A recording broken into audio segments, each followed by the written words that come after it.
একটা ফ্যামিলির সাথে দেখা করার জন্য ওনাদের কাছে আমি এর আগে একবার আসছিলাম, আমরা ওনাকে দেখতে পাইনি, বাড়িতে ছিলেন। আজকে আমরা একটু দেখি ওনাদের কি অবস্থায় আছে, ওনারা আছে কিনা, অবস্থায় আছেন ওনারা। তোমার মা কোথায়?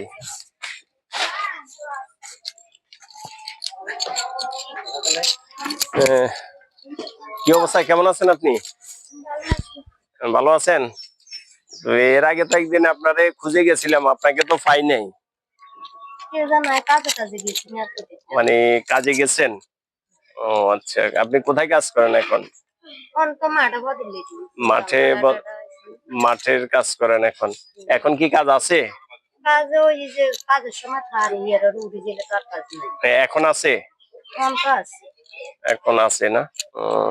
এর আগে আসছিলাম, আপনাকে খুঁজে পাইনি, তালা মারা ছিল, তো ভাবলাম কোথায় যেন গেছে, খুঁজে পাচ্ছিলাম না।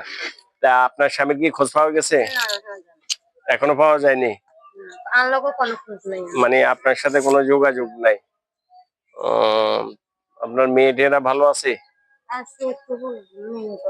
ও আচ্ছা, মেয়েরা ছেলেরা আছে মোটামুটি ভালো। দুপুরে কি দিয়ে খাওয়া দাওয়া করলেন? ও, শাক রান্না করছেন।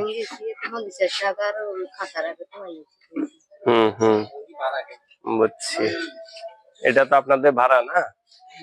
এটা ভাড়া কত নেই? 1000 টাকা। কারেন্ট বিল 100 আর ভাড়া 1000 টাকা।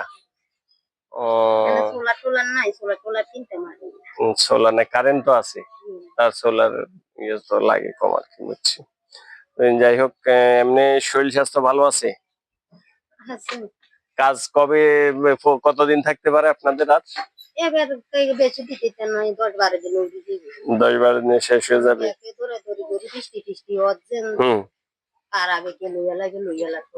বৃষ্টির জন্য তাড়াতাড়ি করে কাজগুলো শেষ করার চেষ্টা করতেছে আর কি সবাই। ঘরের চাউল টাউল আছে? ও, আমরা দিয়ে গেছি এগুলা, আর আপনার কিছু আছে, এগুলা সব চলতেছে এখনো। ও যাক, ভালোই হয়েছে তাহলে। তো এখন কিছু বলার আছে আমাদের, আপনাদের কিছু বলার আছে আমাদেরকে? আমরা তো আপনাদের কষ্ট নিতে আসলাম। বলার কি আর, টাকা টুকু তরকারি কিনবে, টাকা পয়সার একটু সমস্যা তো, অনেক তরকারি টরকারি কিনতে একটু সমস্যা, এটাই। কিছু খাইবে না,